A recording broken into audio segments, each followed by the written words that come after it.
Ladies and gentlemen, my name is Frankie, and I'm coming at you today with some news from the Activision Blizzard front. A lot of developments this week as the announcement of a federal investigation has led to some high-profile resignations. In fact, the executive producer for the Overwatch games, Chacko Sonny, as well as Blizzard's chief legal officer, have resigned within this past week.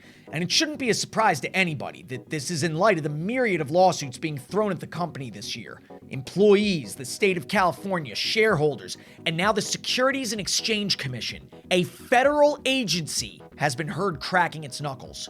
On September 20th, the SEC issued a subpoena on Activision Blizzard and CEO Bobby Kotick, including a request for minutes from board meetings since 2019, personnel files for 6 former employees, and separation agreements reached with staffers this year, among other things. On the heels of that announcement, the afternoon of September 20th, news broke on her LinkedIn that Claire Hart, the chief legal officer for Activision Blizzard, had resigned that previous Friday, September 17th, from the position she had held for over 3 years.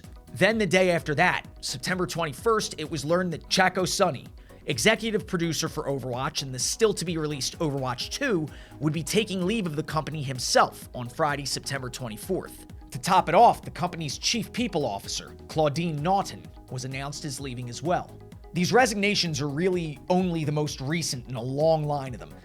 People have been leaving for months, and as one Twitter commenter eloquently mentioned, this could very well be only the tip of the iceberg. It's worth mentioning that this is the second time in 5 months that Overwatch 2 has lost a major figure. The great Jeff Kaplan left Blizzard just before the initial California DFEH lawsuit went public. Obviously, this has major implications for the Overwatch League. The 2021 Grand Finals are coming this weekend on the 25th, wherein ActiBliz has promised an update on Overwatch 2. And it was announced earlier this month that the 2022 season of the league, planned to start in April, will be played on an early build of Overwatch 2. A special exhibition of the new game is also planned for this weekend, which can be seen as a good thing, as little news of the game has been heard since BlizzCon back in February. A release window, much less a date, is still officially unknown. Despite the fact that the game is reportedly in the final stages of production, we've only heard rumors. And with the executive producer leaving the team, and more people likely to follow as the investigation continues to bring more details to light, a dark shadow has been cast over the Overwatch League's future. This is also barely a month after Blizzard announced that the hero formerly known as Jesse McCree, originally named after a developer of the same name, would be undergoing a name change, after said namesake was let go for his involvement in the infamous Cosby Suite. Jesse McCree. Been a while. You promised you'd write. Well, Ash. If you don't realize how big of a deal this is, Overwatch has built substantial lore with its cinematic shorts, and Blizzard has even come forward to say that this character is crucial to its ongoing narrative. His renaming will necessitate numerous retcons, re-recordings, you name it. It's a pretty big setback in a lot of ways. As far as gameplay is concerned, we know that Overwatch 2 is planning to shake things up a bit. 5v5 as opposed to 6v6, 1 tank per team, and substantial reworks of the entire existing cast. But there are several question marks that still remain.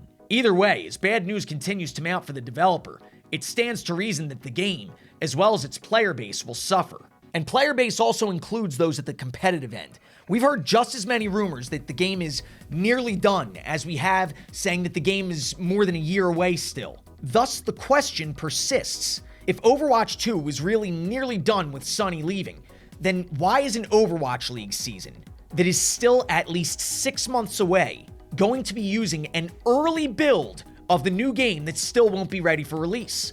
A lot of question marks here, people. To further add to the turmoil, sponsors have been leaving ActiBliz-backed games in droves. It was reported in the midst of the scandal that several prominent sponsors like Coca-Cola and State Farm were withdrawing their support from the Overwatch League, though Coca-Cola and the also vanished Xfinity showed up in sponsorship positions during the playoffs this week. Indeed, the future of the league seems to hinge entirely on the release, not to mention the success of Overwatch 2. This will be the second year in a row that the Overwatch League will be taking at least 6 months off between seasons. While it's not a certainty, this could still mean widespread roster cuts, as was rumored some time ago. 6 months between leagues with no games to play is a long time in esports, ladies and gentlemen. A very long time. The possibility exists that teams will not want to carry pros for such an amount of time. And even if the league continues to live healthily with the reduction of team rosters to 5 main spots, it stands to reason that some people are going to lose their jobs anyway. That's what's nuts about all of this. There's still so many rumors swirling about Overwatch 2 and its competitive league. It's certainly a good thing to know that the plan is for teams to begin competing with early Overwatch 2 by April. But suppose plans change. Suppose things fall behind schedule. Should that come to pass, would the 2022 season have to be played on Overwatch 1? Would it be further delayed so as to account for Overwatch 2? If a game is still 7 months out and they're still going with an early build of the game, it's probably safe to say that nothing is set in stone. Activision Blizzard continues to feel the heat across the board. Fans are reporting problems with World of Warcraft resulting from the investigation. That team's nearly been stripped bare, and the broadcasting deal with YouTube, allegedly one of the league's primary sources of income, is up for renewal at the end of next year. Just to name a few other things outside of Overwatch. What do you think this means for the unreleased game? What do you think is the next step? As always, let us know what you think down below, and we'll keep you updated as we learn more. So until then, be safe and be good to each other.